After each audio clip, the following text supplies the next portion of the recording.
Good morning.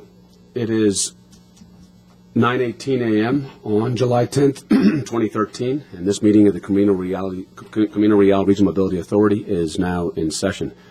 Apologize for the late start today. Ms. Rowe, are there any public comments? No public comments at this time. Item 3, adoption of the minutes for the CRRMA board meeting of May 8th, 2013. Has everyone had an opportunity to review those? Move to approve. Is there a second? Second. All those in favor? Aye. All those opposed? The minutes are approved. Item 4, discussion and action on board resolutions to authorize the executive director to execute the following instruments as they relate to Loop 375 Cesar Chavez Border Highway Managed Lanes Project. A, financial assistance agreement with the Texas Department of Transportation, TxDOT. B, project operating agreement with TxDOT. C, maintenance services agreement with TxDOT.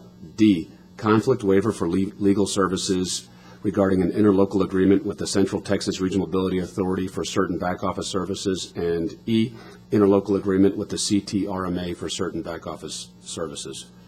Mr. Tejas. Good morning. Ray Mateus, Executive Director of the Camino Real CRRMA.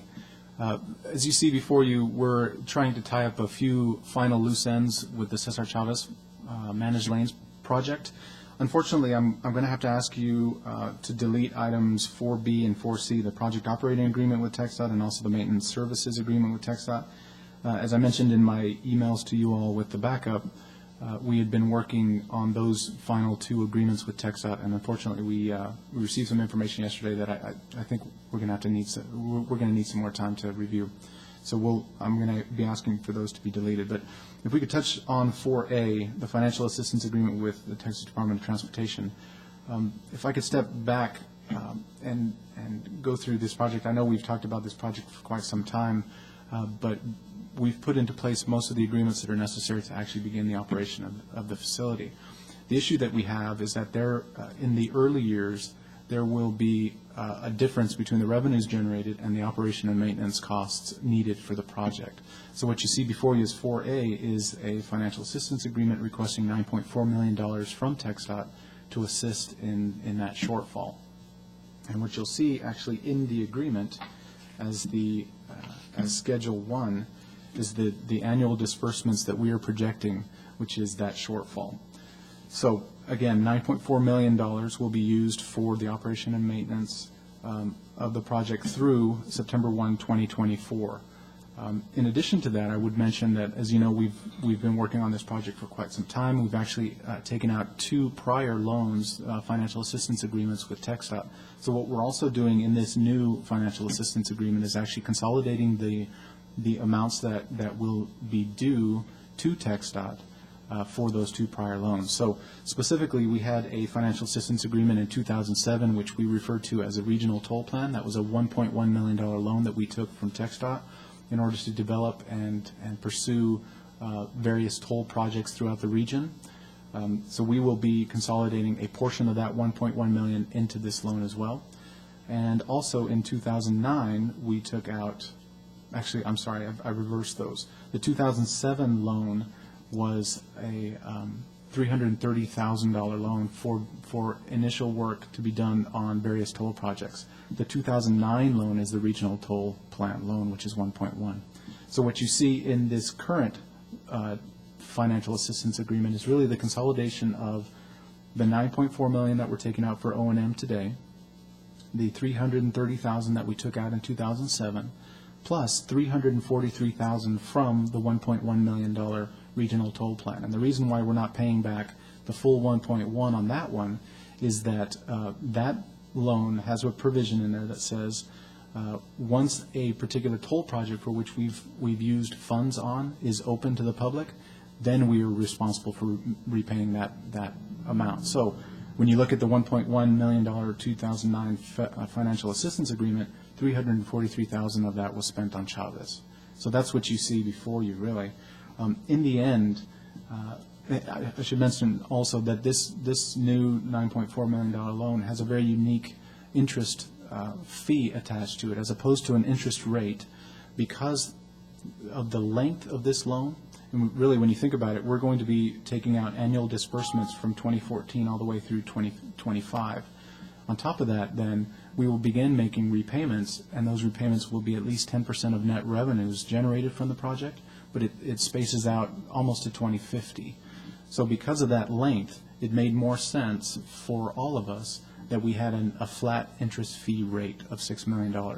And that rate, that $6 million, can be adjusted. Say, for example, if we actually take out less than the $9.4 million, the $6 million interest fee will be prorated as well.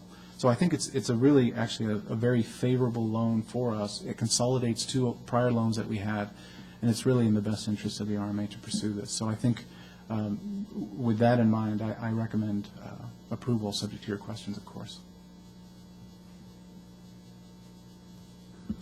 Yeah, this is a rather unique structure. As you can see, we're taking a substantial amount of the loan, or about 30% of the loan, in the first 3 years. And then slowly, as the traffic counts continue to increase on that facility, then that facility begins to turn net positive, and that we're anticipating it in 2025. Is that correct, Mr. Yes. Page? 2026. And I believe the way this is structured is that we will prepare a budget every year that we will provide to TxDOT of what we anticipate the funding shortfall to be for the coming year. That will go to be TxDOT, that will be reviewed, and then those funds will then be deposited to the RMA to use for that shortfall for the coming year. Is that correct? Yes, sir. Also, if for whatever reason, as you're aware, we took conditional primacy, we don't take primacy on this project, then this agreement becomes null and void. It's also important to note that if we don't take the full amount, that the interest component is prorated, as Mr. Tejas mentioned. So if we only take half, we're only taking half the interest. We're only paying half the interest. Yes, sir. With the repayment schedule through 2050, I believe, is the amount of time. Any questions? Is there a second? Second. All those in favor? Aye. All those opposed? Approved. So with items 4B and 4C, let me just briefly explain what those are for. So as we move forward, this project, as you know, the managed lanes are actually within the right-of-way of TxDOT. So what's necessary for us to actually operate the facility is a project operating agreement between us and TxDOT that essentially permits us to operate within their right-of-way. So we've developed the project operating agreement with TxDOT, and we're moving forward on it. In fact, we've just finalized it late yesterday, and I was expecting a copy of it this morning. But I feel that that's a little too soon to get you all a draft and ask you to approve it this morning, especially in light of the fact that the maintenance services agreement, I'm specifically asking for that one to be deleted. So let me talk a little bit about that one. 4A provides us the shortfall revenues, the shortfall O&M costs that we need to operate the facility. 4B provides us the right to operate within the TxDOT right-of-way. 4C then goes back and hires TxDOT to do the maintenance services for our managed lanes. So as you know, we're really talking about two general purpose lanes managed by TxDOT and maintained by TxDOT on each side, one managed lane in each direction that will be operated by the RMA. So what we're doing and what makes the most sense in this instance is for TxDOT, as they're maintaining their two general purpose lanes in each direction, to also maintain our single managed lane in each direction. So we've developed a maintenance services agreement with TxDOT, and in fact we had finalized that. I thought we had finalized that prior to yesterday. Yesterday we got the annual amount that TxDOT will be requesting, and it was a bit higher than we had anticipated. So without having the time to really dig through the number and get comfortable with it, I'm asking for that item to be deleted. So because we're deleting the maintenance services agreement, I'm suggesting that we delete the project operating agreement, and I'll bring those back to you all as soon as possible.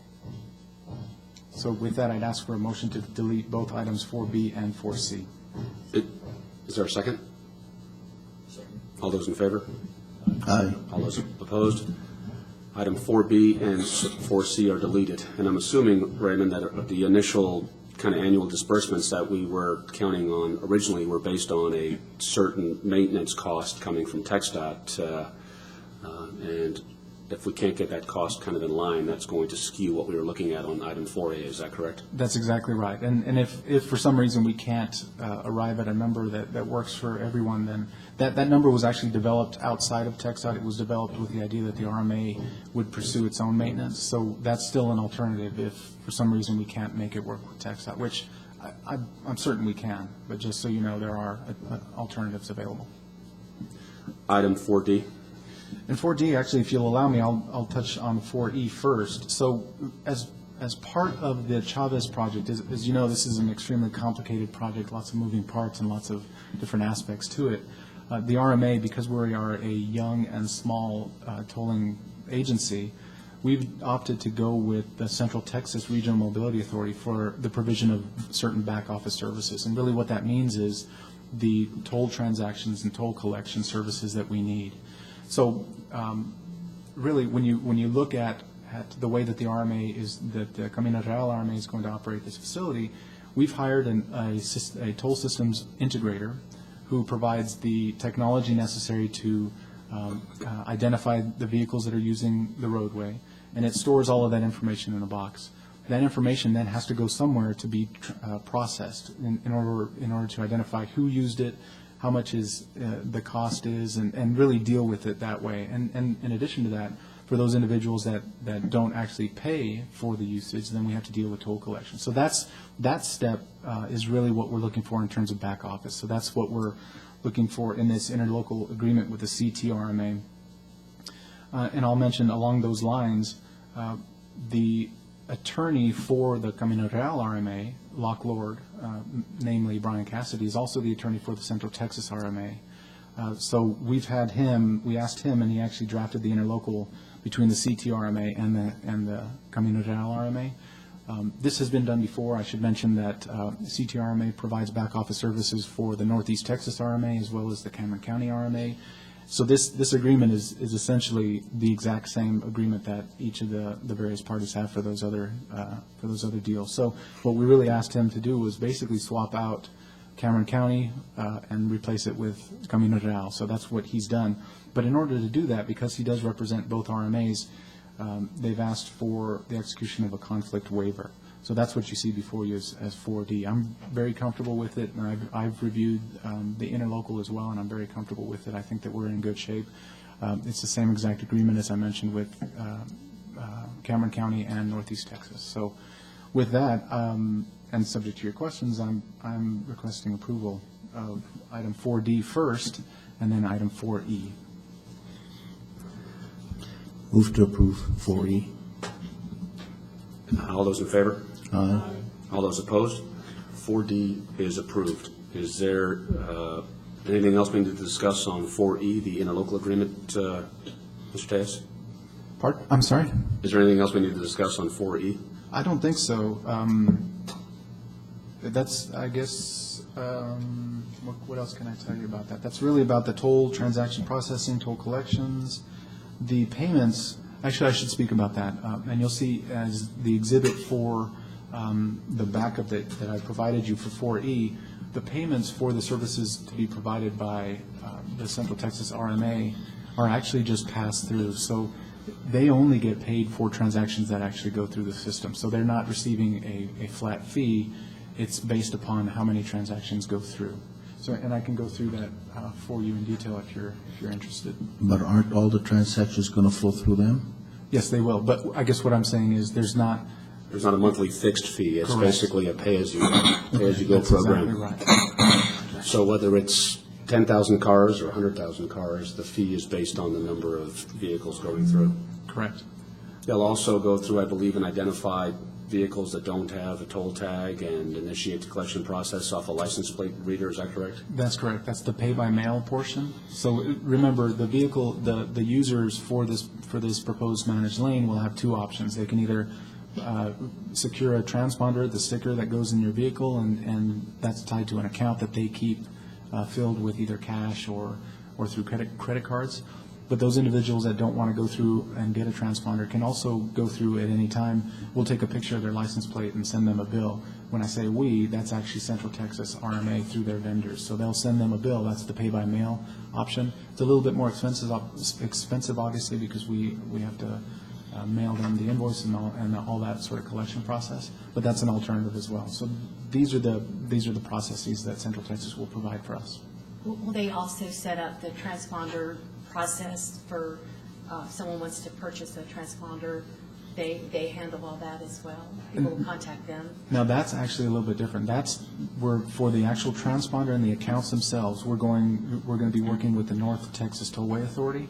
And the reason why we're working with them is that they have a very flexible system. And in the long term, we could, say, for example, if we were to develop a parking facility, we could use that transponder for toll facilities, parking facilities, and others. So they have much more flexibility than other alternatives right now. So these will only do the back office then, purely Yes, back office? exactly. The transponders will actually be North Texas tollway tags that we will modify to look unique to the area. It's, as I say, there's lots of parts to this. And we'll come back, once all the pieces have been put into place, we'll come back and give you a nice broad overview of how the process will work. And these tags will work really on any toll system in the state of Texas. That's absolutely correct. They're required to be interoperable. So, and in fact, we, in Houston, the HECTRA system, those tags, they have separate tags there. North Texas and Dallas, they have separate tags there. TxDOT has their own tags. So those 3 tags can work on our system, and our tags will be able to work on any of their systems as well. So our tags work on anybody else in other states who are working on it? Not yet. There is a move, and in fact, a federal requirement that there be interoperability between the states. And in certain instances, I know that Texas, through Team Texas, that organization that we're part of, we've been dealing with, I believe, Oklahoma and a couple of other states, maybe Louisiana, I forget the other state that we're dealing with. So we are looking at that, but that's not in place just yet. All of that, there's, and really, in truth, there's 3 major providers, and those folks are already talking about interoperability throughout the United States. So that's moving forward, but it's not in place just yet. It'd be great also if we could put it at the airport. So instead of sitting in the toll booth and taking time, you just zip right through a lane, calculates when you went in, when you went out, and you pay the fee. So just ease of use, hopefully make everyone's life easier. I had missed it, but would this work on international bridges as well? It could. It wouldn't now because the system's not there. But one of the things that we're talking to the city about is if the RMA were to be involved in the management of the bridges, we would put a system in there that would link everything together. So the ideal in the long term would be a single transponder that allows you to cross the international bridges, allows you in and out of the toll roads in the area, into parking facilities downtown at the airport, hopefully. It makes a lot of sense. Any other questions on 4E? Is there a motion to approve? So moved. Is there a second? All those in favor? Aye. All those opposed? 4E is approved. Item 5, discussion and action on board resolutions to authorize the executive director to execute the following funding agreements as they relate to the proposed bike share program. A, advanced funding agreement with TxDOT. B, interlocal agreement with the University of Texas at El Paso. And C, an interlocal agreement with the El Paso Metropolitan Planning Organization and the City of El Paso. And I believe this was on the agenda yesterday with City Council, and I believe that passed unanimously, which is encouraging. The community's behind this. So, Mr. Tejas? Yes, sir. So let me back up a little bit. And I believe that I briefly mentioned this to you at our last board meeting. The idea here, and in fact, we have representatives from the Metropolitan Planning Organization here as well, should you have any questions. The MPO identified certain resources that could be available for a bike share program. And they called the various stakeholders. Going back in time, the City of El Paso had been pursuing a bike share program for some time. Downtown Management District, I believe there's also a representative here from that organization. They had been looking at a bike share program. The University of Texas at El Paso had been looking at a bike share program. So when all of these different parties were looking at doing individual programs, the MPO identified some fundings and called some funding that could be available for the program and called them together and asked if this would be something that could move forward. The RMA was brought in at that time as a multi-jurisdictional entity, and we talked about it, and it kind of came about that it would make sense for an RMA to really manage this. So what you're looking at now then is you've got the MPO providing certain federal funds through TxDOT, of course. Those are the Rider 8 funds? No, sir. The federal funds through TxDOT would be the CMAQ, Congestion Mitigation and Air Quality Funds. The Rider 8 are through TCEQ? Correct. So what we're looking at are 3 separate funding agreements. one with TxDOT. TxDOT would provide access to the federal funds that are available through congestion and mitigation air quality. That's about 1.6 million, is that correct? I believe so. And then also surface transportation funds in the amount of about $88,000. In addition to that, we're looking at a funding agreement with UTEP. UTEP has a student fund, a fund that is managed by the student organization, I believe, a green fund, they call it, something like that. They'll be providing about $24,000. And also the city of El Paso is looking to provide about $100,000. That's the item that you mentioned yesterday that was approved by city council to provide $100,000 towards this project.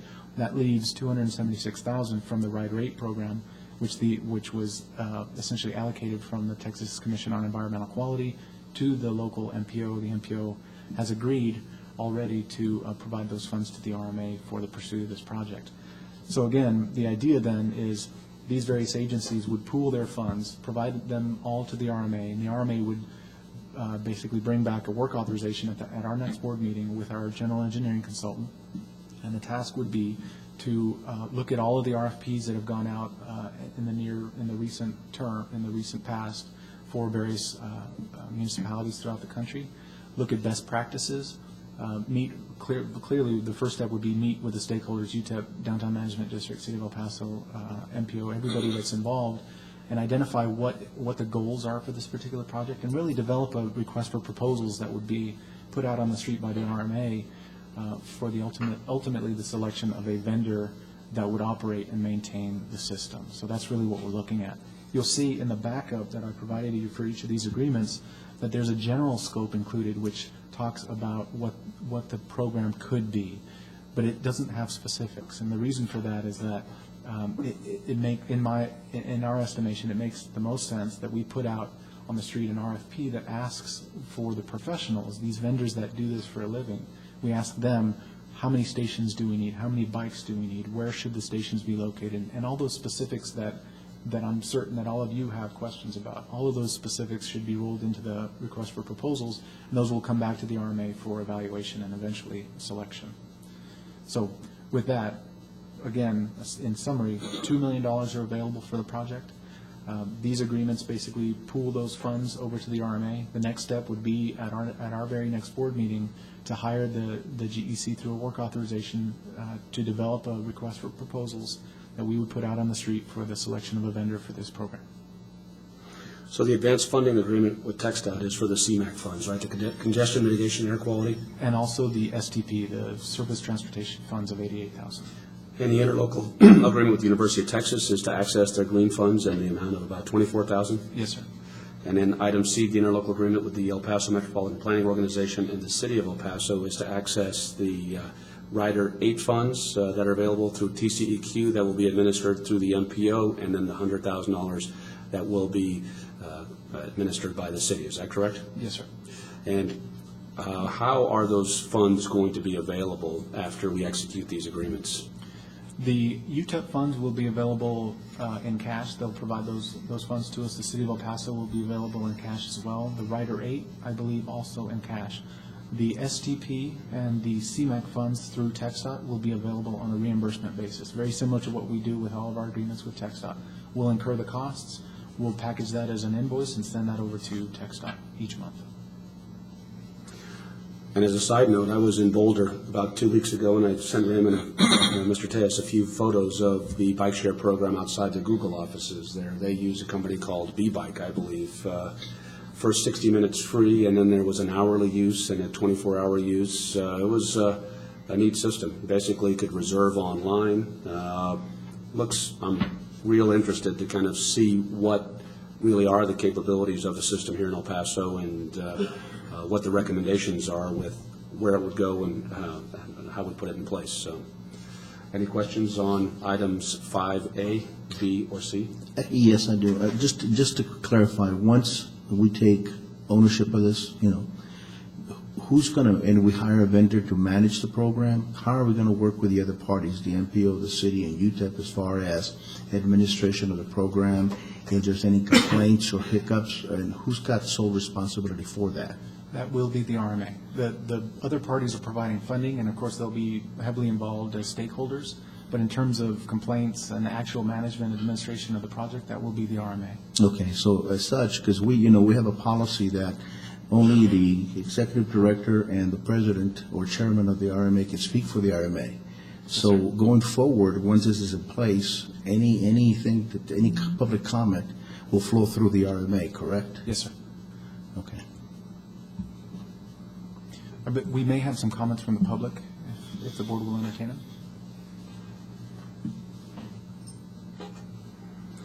Good morning. Morning. Veronica Soto, I'm the Executive Director of the Downtown Management District. I'm here to speak in support of the bike share program and the agreements in front of you. We have been working with the City of El Paso through their Sustainability Economic Development Office in thinking about how to do a bike share program. And so when the opportunity to increase the total funding for this program came about, thanks to the MPO's efforts, I think all the local folks who have been thinking about this for a few years jumped at the opportunity to expand the program. The number of bike stations and bikes themselves that we can have with the federal funding is going to allow for a bigger program. Our interest from the DMD, the Downtown Management District, is to, of course, have many bike share stations in the downtown area. We're working to improve the quality of life in the downtown area. We think the bike share program is one of the ways we can do this. Many other cities in the United States have similar programs like Mr. Chair McLaughlin mentioned, and it is one of the trends that you see in what are revitalized communities, cool cities as well. So we're here to support that program. We look forward to working with the RMA in developing the parameters and making sure we have a program that can work and can be something that really benefits not just downtown but all of the city. Thank you all very much. Thank you, Ms. Soto. Can I ask a question? Are there going to be designated bike lanes downtown? And I know up Oregon they do, but downtown, I don't know that we have designated bike lanes yet, or is that in the plan? We don't currently, and the $2 million will actually go just for the bike share program. However, at the MPO, in fact, there's a meeting this Friday with the Transportation Policy Board, the governing board of the MPO, and among the items on there are the allocation of additional funds. One of the projects that the city is pursuing, and certainly the RMA is obviously supporting, is the allocation of certain resources for those bike lanes, and specifically for the pursuit of bike lanes within the downtown area to support the bike share. So one of the things that we've seen as we research bike share programs is that there are certain real essentials in making sure that a project actually, a program works, and one of those is having those bike lanes. So the city recognizes that and they're pursuing those funds. So hopefully we'll have good news for you on Friday that the city received those funds. Just one more comment. Who's going to determine where these bicycles are going to be placed throughout the city or downtown? Well, so that's what we're looking to the vendors to provide. Now, I think clearly in our initial meetings with the stakeholders, the Downtown Management District, I think, has certain ideas as to where they would like to see some. The city has some, UTEP has some, the MPO has some ideas as well. So what we're looking to do is take all of those ideas and boil them down into the RFP and say these are our preferred locations. But I think we also have to hear from the professionals and see what they recommend as well. Okay. Just one more, if I may. What's the cost? Is that we're going to, for example, give UTEP a break on renting their bikes versus downtown, or have we developed a fee structure? We have not. And one of the things that we're noticing through the RFPs and the programs that are in place throughout the country is that there are all types of different programs, different fee structures. There's some that allow 15 minutes for free, some that allow you to rent a bike for a week, a month in advance, that sort of thing. So it's really, I think this first step is really important to understand what each of the stakeholders wants this project to be, and making that work for this region. And maybe it's a hybrid of sorts where you have a more traditional bike share downtown and more of a bike rental in the UTEP area. So it's really very open at this point. I think it's a great program, and I applaud everyone, the parties that have come together on it. But I do have a question about liability. Where does that liability sit? Accidents and so forth at the RMA, with the RMA? Well, there's limitations on liability. It's very similar to, as the city manager mentioned yesterday, very similar to vehicle rental. You basically waive a lot of your rights when you decide to participate in the program. But that will be one of the focus areas for us to review as our lawyers look over the program and implement it. Thank you. You know, one of the interesting facets about this program is there's actually going to be GPS units in the bikes themselves. So we'll be able to know fairly quickly how those bikes are being utilized, the kind of miles that are being put on these bikes, and the type of utilization. And I think that's important in regards to some of the funds to show that we've moved some mobility from potentially automobiles to bicycles. And this is kind of a final mile solution. Someone drives into downtown or into the UTEP or Five Points or wherever these bikes are going to be stationed. They use that bike to make their rounds or their appointments, and then that bike is returned at another station or the same station, depending on where they wind up. So I think there's a tremendous amount of potential. When I was in Boulder, I can tell you the biking community up there, also a college town, there's a tremendous focus on biker rights, bike paths, bike areas for biking, and hopefully we can move in that area in downtown as we kind of continue to roll this program out. So, any other questions on 5A, B, and C? Just a real quick comment. Can these be taken to Juarez? Well, they could. It doesn't make a lot of sense, though. I mean, the type of bikes that we're looking at, and I should mention, one of the scenarios, one of the fee structures that we've seen, which is very prevalent, is actually using your credit card to swipe in order to get access to the bike. The reason why that's valuable is that if the bike doesn't return, your credit card gets charged. So, but on top of that, the types of bikes that we're talking about they're heavier bikes. This is not a bike that somebody's going to want to steal to have. Well, I was alluding to UTEP, for example, students.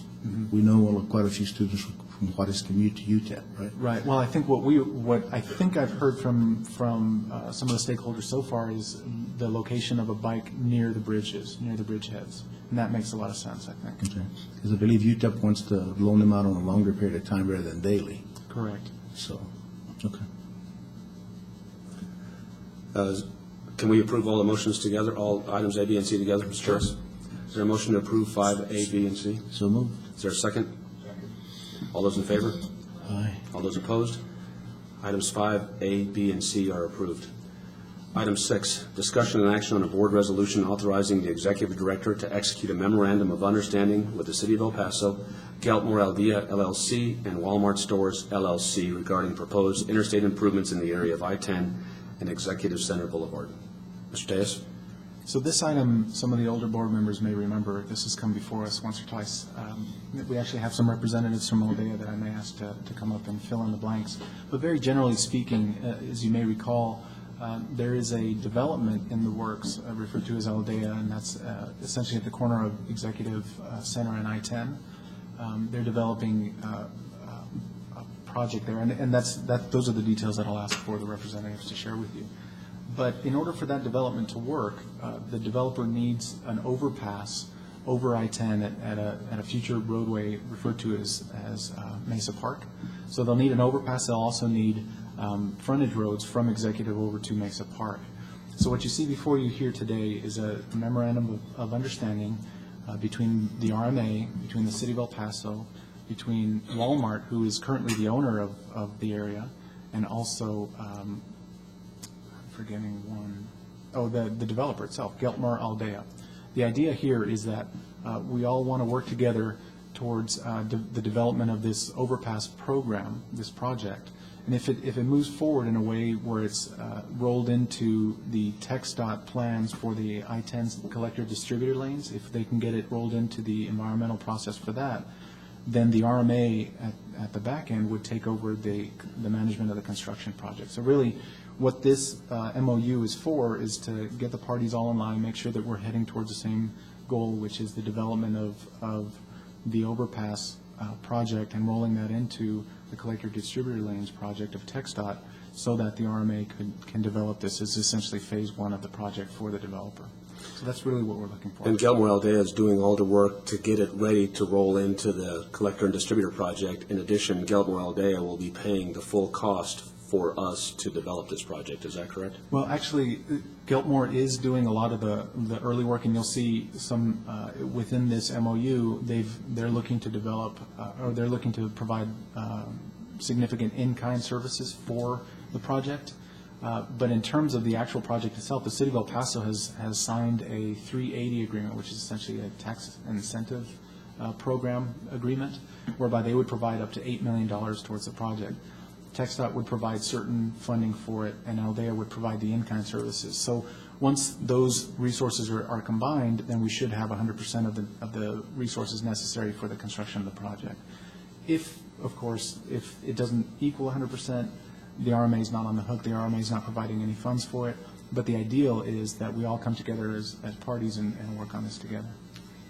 Remind me why, I know we had talked about it quite a while ago, and why it was tabled. I think we walked away from it, or can you remind me, Raymond, what happened at that point? Well, honestly, I think that there were some issues that had to be worked out between the developer, the city, and TxDOT.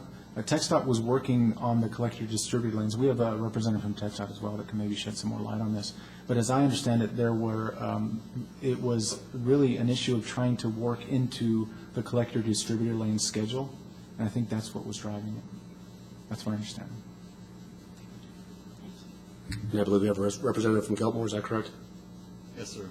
My name is Charlie McNabb, and I represent Geltmore Aldea. The project is a 196-acre smart code project. It's mixed use. It's something we haven't seen the likes of in El Paso, and we're very excited about it. But for our project to be successful, we realize that we need to cooperate with the city and TxDOT and the RMA in order to get the overpass project completed. So our commitment is to use our existing staff for design and engineering. We're also committed to put in landscaping, but our biggest contribution is we're going to be moving something like 10 million tons of earth in this project, and we are going to provide the earth that will be used in the overpass project as an in-kind contribution. And that is primarily our contribution, the planning coordination. And it's a smart growth community, is that correct? It is. It is smart code. It's the biggest smart code development to date in El Paso. It's going to be, we're going to have trails that connect to UTEP. We're going to have student housing. We're going to have retail. We hope to have upscale retailers, residential, some really innovative parking areas, parking groves, a number of things. We're also working with the PSB to develop drainage through there. It's a huge project, and we would certainly like the support of the RMA. You've got to finish the environmental and some of the other items to roll it into the collector and distributor project, and I believe the environmental for the CD project is going to be done this year. Is that correct? So are you on track to meet that? Hopefully. We're hoping that happens. There's always, as you know, with those approval processes, there's always a possibility of a snag. But as of now, yes. Super. Any questions for Mr. McNabb? Well, I have a couple, but I'm not sure they relate to any one particular party. You've got Walmart involved in this, TxDOT, Althea, and you've got 380 and 380 agreements and so on. What happens if some of these don't come through or fall apart? Who are we? I think the 380 agreement with the city, and Raymond can speak better, is basically just a refund basis where I think based on the development that is, the city then refunds the property taxes after they've been paid. But to my understanding, in my discussion with Mr. Tejas, that the RMA is not on the hook financially should one of these parties not meet their obligations. Is that correct, Mr. Tejas? Yes, sir, that's correct. So if anything were to go wrong between now and well, ever, if anything goes wrong, the RMA is not on the hook for anything. What we're committing to through the MOU is simply staff time to kind of keep an eye on this, to help TxDOT, to help Aldea, to help the parties if there's anything that they need help with. But there's no liability to the RMA at this point. Okay, so if any one of these parties breaches their obligation and causes harm to the others, they're not going to come to us for recourse, right? That's correct. In fact, the only reason that we're really involved in this is the goal for the end result, which would be for the RMA to take over the construction of the overpass project as essentially a phase one to the collector distributor lanes, so that they can get developed in advance of the CD lanes. The CD lanes, the collector distributor lanes, as you know, is a $130 million project, something along those lines. So that's a long-term project. It's going to take a while. The developer is interested in moving the overpass project quicker, so that would be where the RMA could fit in. We could expedite the development of the project. And we're not expending any dollars on this project besides our time. No, sir. Okay. Thank you. Mr. Calvo? If I may, Eduardo Calvo with TechStop here in El Paso. Just to clarify where we are on the I-10 CD lane project, as you all know, as Mr. Tellez mentioned, the I-10 collector distributor lane project is a pretty large project that goes all the way from Executive Center to Mesa. Certainly this Mesa Park element or project, at some point it was part of the same project where we're developing that as one.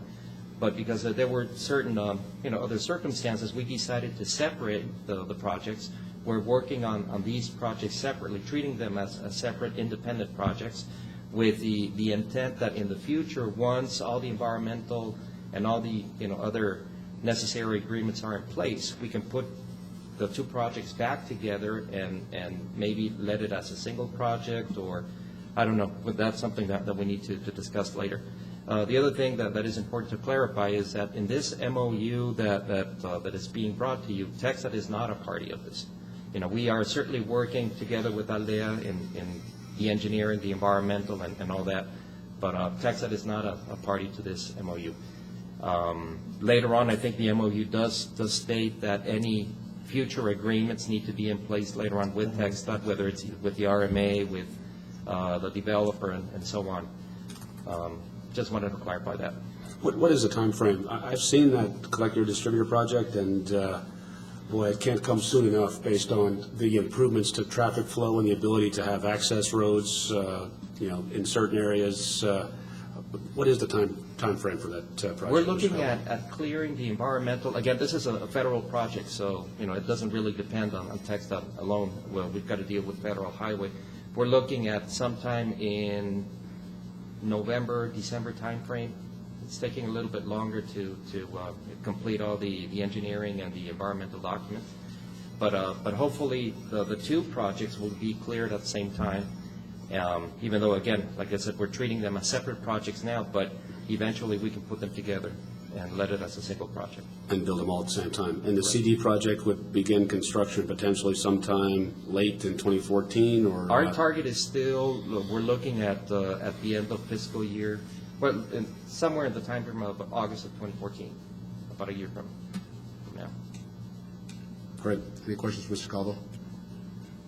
Thank you. Any questions on the MOU?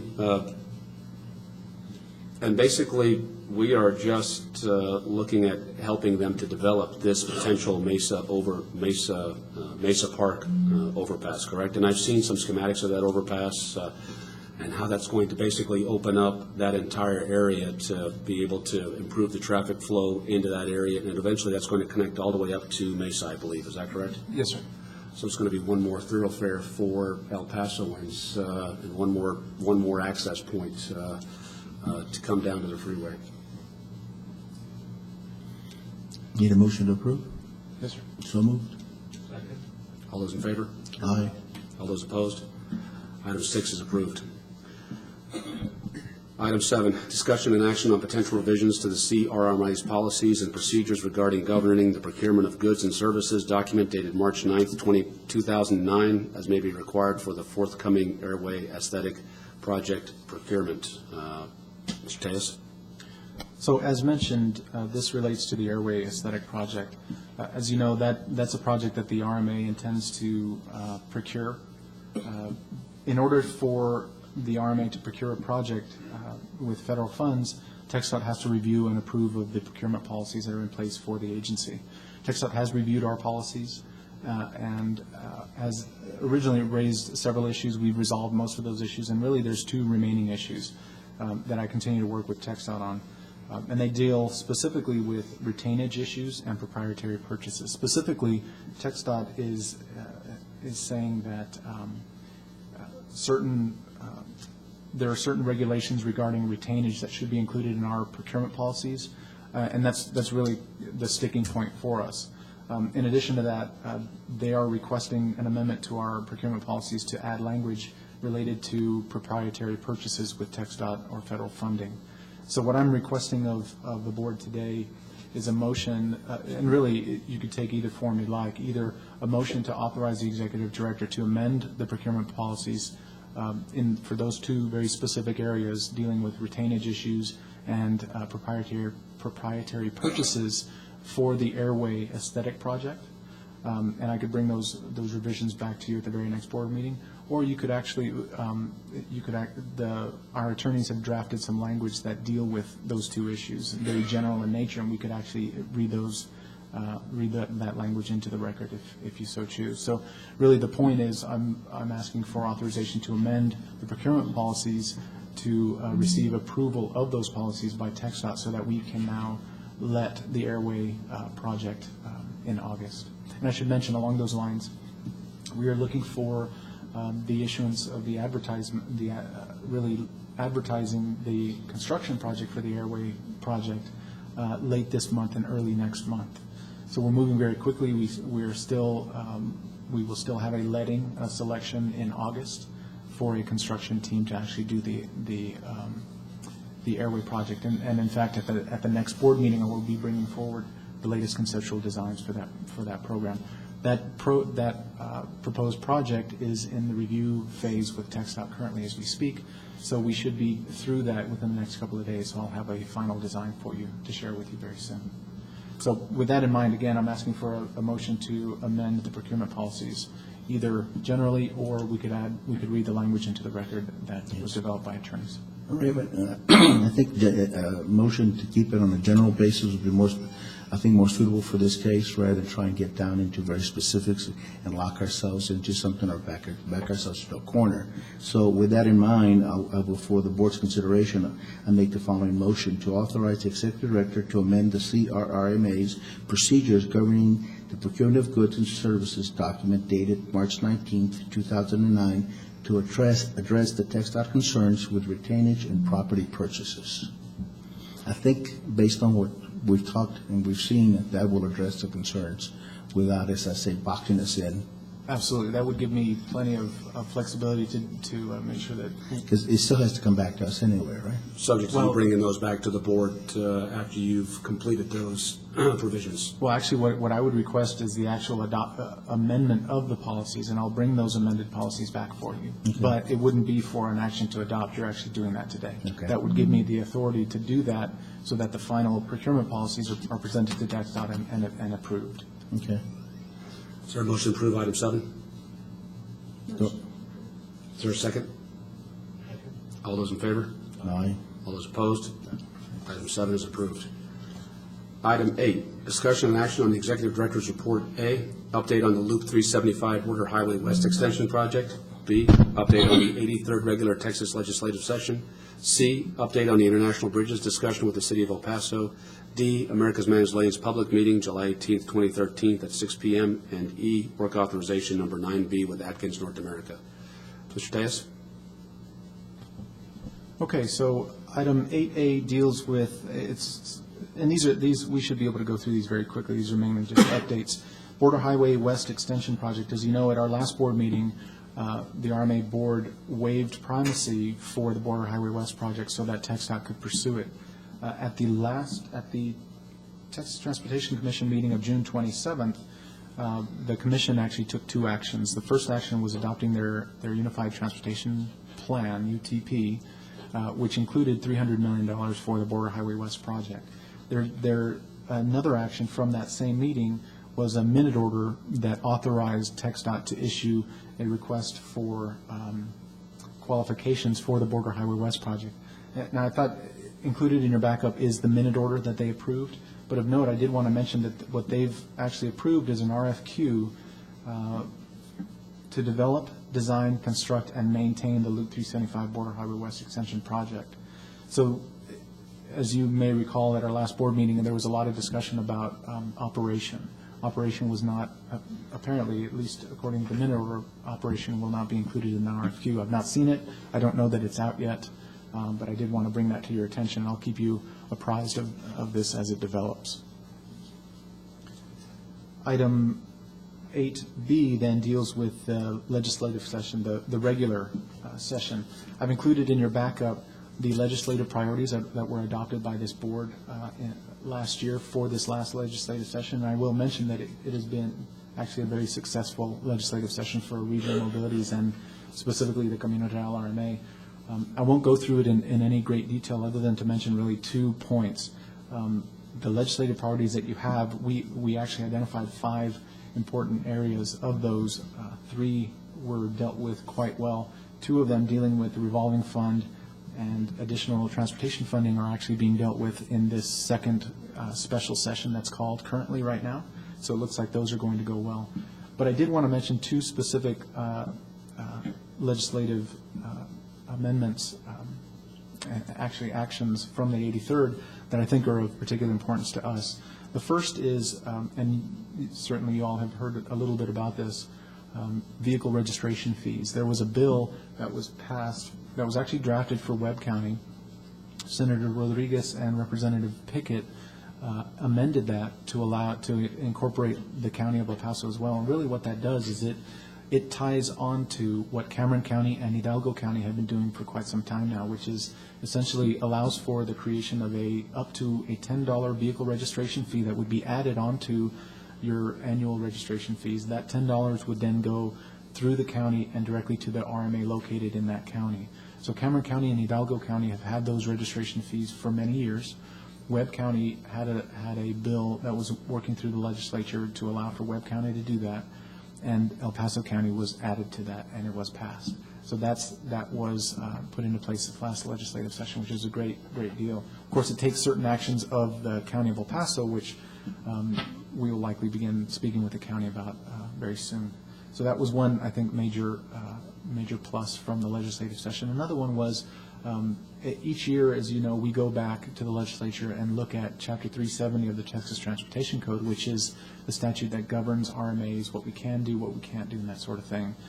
We normally go back for cleanup. So, for example, over the past 2 years, certain issues have come up for RMAs, and we go back and tweak 370 each legislative session. One of the things that we did in this last session was actually amend 370 to allow for the Camino Real RMA to operate outside of the city of El Paso.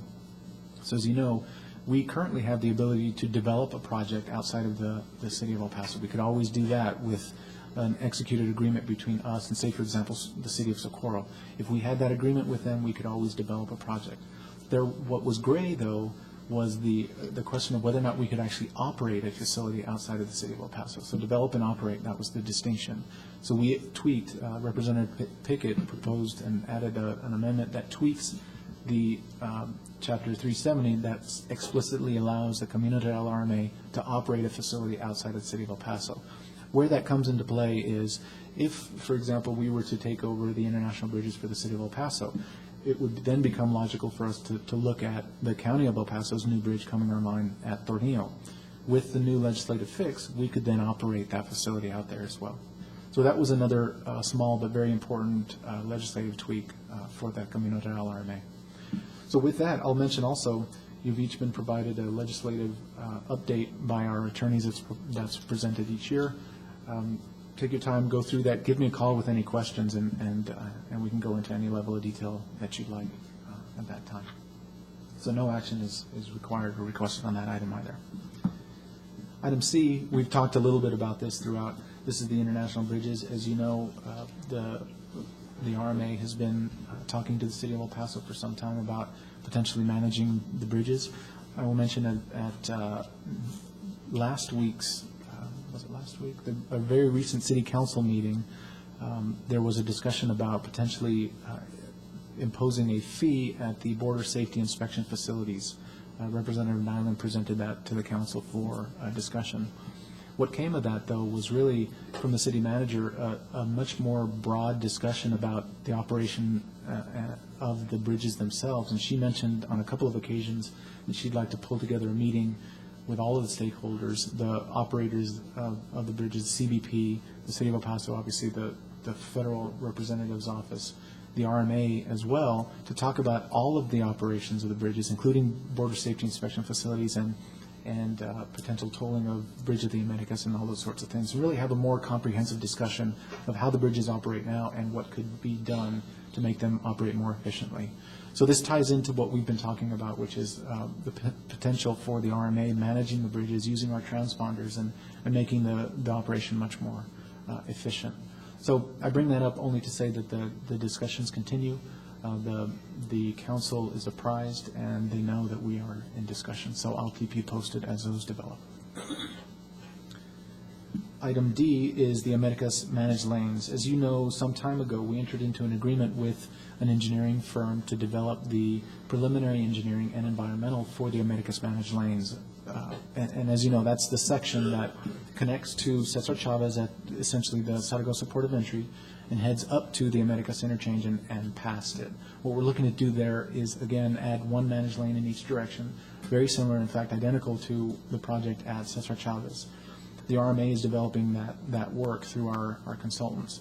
So what you see as the backup for item 4D are notices that were provided to each of you and the public, and in fact it's run in the El Paso Times and the Diario a couple of times now, advertising a public meeting to discuss that project. So this is very similar to the public meetings we've done before, where it's town hall style.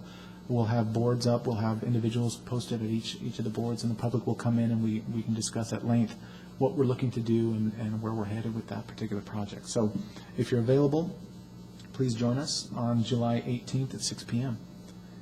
So that's 8D, and that leaves 8E, Work Authorization 9B. As you know, the RMA has an agreement with a general engineering consultant, our GEC team. Each time that we pursue an individual project, we enter into a work authorization with them. Really, it's a task. So each task that we provide them with, we enter into a work authorization. Some time ago, the board authorized the executive director through what's referred to as work authorization number 9 to pursue individual smaller tasks. So, like for example, when you look at the Americas Managed Lanes, we've got a large task there through work authorization that allocates more than, I'd say several $100,000 to the general engineering consultant. And that clearly needs to come before the board. It needs to be heard and taken and acted upon by the entire board. What's anticipated by Work Authorization 9, however, is somewhat different, where we're looking at small expenditures where I would need, say for example, I would need some help developing a map where I could call the GEC and spend a couple hundred, couple $1,000, that sort of thing. But when the board authorized the use of Work Authorization 9, they also said once an individual work authorization is executed by the executive director, I have to bring it back to you and explain what it is. So that's why we're here. Work Authorization 9B, as provided in your backup, is a very general, not to exceed $10,000 work authorization. And specifically what I needed this for was, as you'll recall, the East Lake project that we're working on, the TRZs in the county for Socorro and Horizon City. We're developing a map for that particular project that will serve very much like the 2008 Comprehensive Mobility Plan, where we can take that to the various governing boards and show them what the program of work is. So I needed a work authorization for the general engineering consultant to develop that map and any other related sort of work. So that's what you see before you.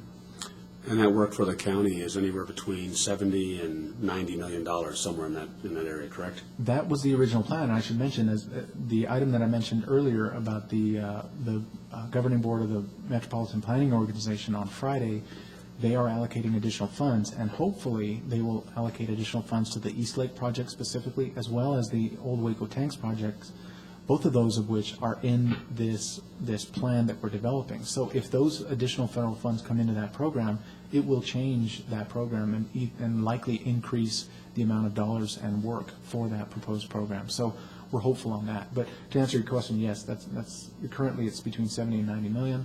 We'll see what the MPO does on Friday. And to Raymond's point, it's very similar to the Comprehensive Mobility Plan, identifying all the projects and then going through and prioritizing them based on the funding that's available and ranking them in terms of which ones need to be completed first.